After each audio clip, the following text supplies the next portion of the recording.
প্রায় 5 মাস আগে খুবই জাঁকজমক করে শুরু করা হয়েছিল মিত্তির বাড়ি ধারাবাহিকটি। মিঠাই ধারাবাহিকের পর আবারও মিত্তির বাড়ি ধারাবাহিক দিয়ে বাংলা ধারাবাহিকে কামব্যাক করেছেন অভিনেতা আদ্রিত রায়। আর এবারে তার বিপরীতে প্রধান নায়িকার ভূমিকাতে অভিনয় করতে দেখা যাচ্ছে অভিনেত্রী পারিজাত চৌধুরীকে। এছাড়াও এই ধারাবাহিকে কিন্তু অনেক জনপ্রিয় তারকারা অভিনয় করছেন। কয়েক মাস আগেই তো খুবই জাঁকজমক করে ধারাবাহিকটি শুরু করা হয়েছিল, কিন্তু এরই মধ্যে কেন ধারাবাহিক বন্ধের খবর আসছে?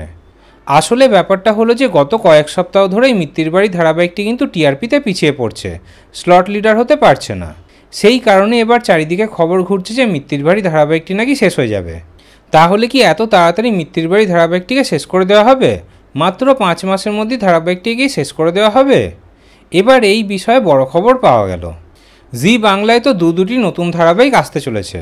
সেই দুটি নতুন ধারাবাহিকের খবর তো আপনারা ইতিমধ্যেই জেনে গেছেন। এছাড়াও আরও বেশ কিছু নতুন ধারাবাহিক আসার কথা রয়েছে। আর সেই সকল নতুন ধারাবাহিকগুলোকে জায়গা করে দিতে জি বাংলার অনেক ধারাবাহিক শেষ হয়ে যাবে। তবে খবর নিয়ে জানতে পেরেছি যে মিত্তির বাড়ি ধারাবাহিক এখনই শেষ হবে না।